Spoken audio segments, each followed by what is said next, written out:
వర్ణనల ఘట్టంలోకి ప్రవేశిద్దాం. అమ్మా, మరి నేనేదైనా ఒక చిన్న వర్ణన సూచిస్తాను, దాన్ని చేద్దురు గాని. ఇదంతా కూడా దేవీ నవరాత్రులు కారణంగా మనము అమ్మవారు, అర్జునుడు, మహాభారతము ఆ విధంగా పెడుతున్నాము, శివుడు అలాగా. అందుచేతను శివభక్తులకందరికీ అమ్మవారికి కూడా ముఖ్యమైనటువంటి పీఠం లాంటిది కాశీ. ఆ కాశీ ప్రశస్తిని చెప్పే పద్యం ఏదైనా చదువమ్మా వివేక.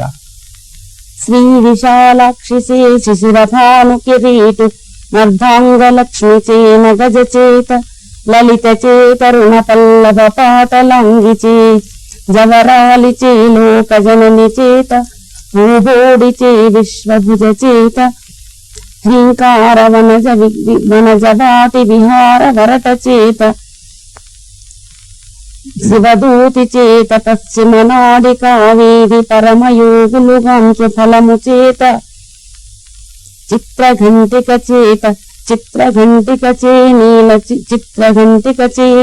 చిపుర చేత భద్రకాళిక చే దైత్య భయగ చేత నిగల భంజన చే కృపానిఘ్న చేత గరిమ గైకొని శ్రీకాశికాపురంబు.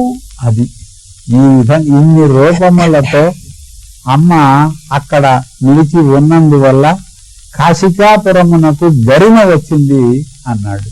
కాశీ విశాలాక్షి అన్నపూర్ణ అనేక రూపములతో ఇందులో ఒక్కొక్కటి అమ్మ ధరించినటువంటి అనేక లీలలు చూపించినటువంటి రూపములను ఇందులో పేర్కొన్నాడు. ఆ నామ మాత్రం చేతను ఇన్ని రూపములతో అక్కడ వెలసి ఉన్నందువల్ల కాశికాపురికి గరిమ వచ్చింది అని చెప్పారు.